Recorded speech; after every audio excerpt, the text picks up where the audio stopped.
زندگی میں جس چیز کے ساتھ ہم سب سے زیادہ وقت گزارتے ہیں وہ ہمارا موبائل فون ہے۔ ہم کہیں بھی ہیں، کچھ بھی کر رہے ہیں، یہ ہمارے پاس ہی ہوتا ہے۔ چاہے ہم کھانا کھا رہے ہیں، ڈرائیونگ کر رہے ہیں، ٹی وی دیکھ رہے ہیں یا کوئی اور کام کر رہے ہیں، یہ اکثر ہمارے ہاتھ میں ہی ہوتا ہے۔ اگر آپ کوئی ضروری کام کر رہے ہیں، کوئی آپ کو بلائے، آپ سے ملنے کے لیے آئے تو آپ نہیں جاتے، اس کی بات نہیں سنتے کیونکہ آپ کا کام اہم ہے۔ لیکن آپ کتنا بھی ضروری کام کر رہے ہیں، اگر فون کی گھنٹی بج گئی ہے تو آپ نے اسے اٹھانا ہی اٹھانا ہے، اسے دیکھنا ہی دیکھنا ہے۔ تو دوستو، یہ کہنا غلط نہیں ہوگا کہ موبائل فون ہمارے استعمال کے لیے بنایا گیا تھا اور اب یہ ہمیں استعمال کر رہا ہے۔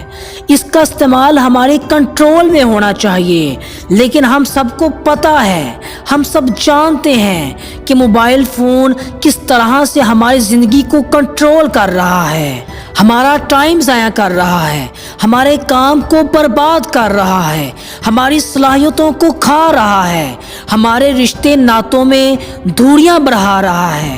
ہم سب جانتے ہیں، لیکن پھر بھی ہم اس کو استعمال کرنا کم نہیں کرتے۔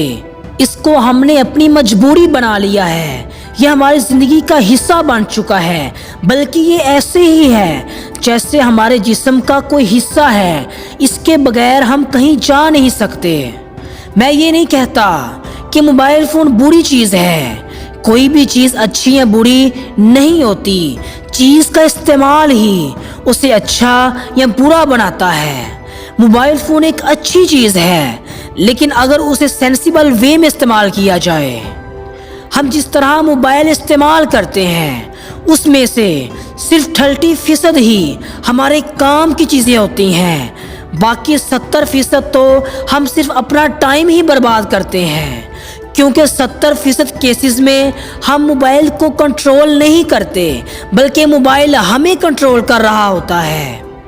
دوستو، موبائل کمپنیز نے اپنی ایپلیکیشن اس طرح ڈیزائن کی ہوتی ہیں کہ وہ انسان کو اپنے ساتھ جوڑ کر رکھتی ہیں۔ ایپلیکیشن ڈیزائن کرنے والے ایکسپرٹس اس بات پر سب سے زیادہ زور دیتے ہیں کہ یوزر ان کی ایپلیکیشن کے ساتھ زیادہ سے زیادہ ایڈکٹیو کیسے ہو سکتا ہے، زیادہ سے زیادہ جڑا کیسے رہ سکتا ہے۔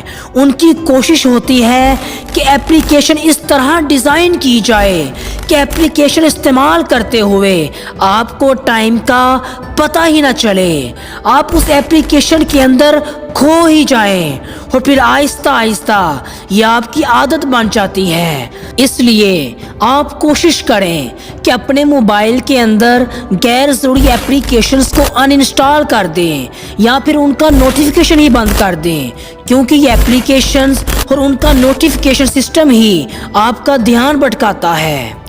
کبھی بھی موبائل فون کو اپنے سرہانے رکھ کر نہ سوئیں۔ ہمارا بہانہ یہ ہوتا ہے کہ ہم صبح اٹھنے کا الارم بھی موبائل پر ہی لگاتے ہیں، اور اس کا نتیجہ یہ ہوتا ہے کہ الارم کو آف کرتے ہی ہم موبائل پر آئی ہوئی نوٹیفیکیشنز کو دیکھنا شروع ہو جاتے ہیں، اور اس طرح ہمارے دن کا آغاز بھی موبائل کے ساتھ ہو جاتا ہے۔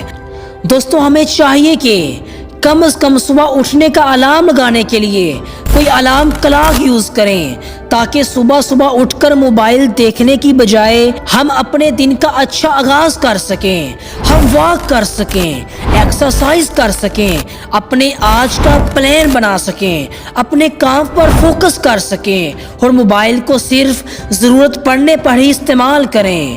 دوستو، اکثر ایسا ہوتا ہے کہ ہم موبائل تو کسی کام کے لیے اٹھاتے ہیں، لیکن جیسے ہی ہم موبائل کو اوپن کرتے ہیں تو واٹس ایپ پر کوئی نہ کوئی میسج آیا ہوتا ہے، اس کا رپلائی کرنے کے بعد ہم فیس بک پر اپنا ٹائم خراب کرنے لگ جاتے ہیں یا پھر یوٹیوب کے نوٹیفیکیشن کو دیکھنے لگ جاتے ہیں۔ اس طرح ہم موبائل میں ایسے کھو جاتے ہیں کہ ہمیں یاد ہی نہیں رہتا کہ ہم نے موبائل کس کام کے لیے اٹھایا تھا۔ دوستو، موبائل کا صحیح استعمال کرنے کے لیے ضروری ہے کہ جب بھی کسی کام کے لیے موبائل اٹھاؤ تو یہ ذہن میں رکھو کہ کس کام کے لیے موبائل اٹھایا تھا، اور موبائل کو ان لاک کرنے کے بعد وہی کام کریں اور موبائل کو واپس رکھ دیں۔ دوستو ہمیشہ یہ بات یاد رکھیں، کوئی بھی چیز اس دنیا میں اچھی یا بری نہیں ہوتی، یہ بس ہمارے استعمال کے طریقے پر ڈیپینڈ کرتا ہے۔ ہمارے استعمال کرنے کا طریقہ ہی اسے اچھا یا برا بنا دیتا ہے۔ آپ موبائل کا استعمال اچھے کاموں کے لیے کریں، نالج حاصل کرنے کے لیے کریں، پڑھائی کے لیے کریں، موٹیویشن کے لیے کریں، یا پھر کچھ نیا سیکھنے کے لیے کریں۔ اگر آپ موبائل استعمال کرنے کا طریقہ بدل لیں گے، اس کا کنٹرول اپنے ہاتھ میں لے لیں گے، تو اپنی زندگی میں آنے والے بدلاؤ کو آپ خود ہی محسوس کریں گے۔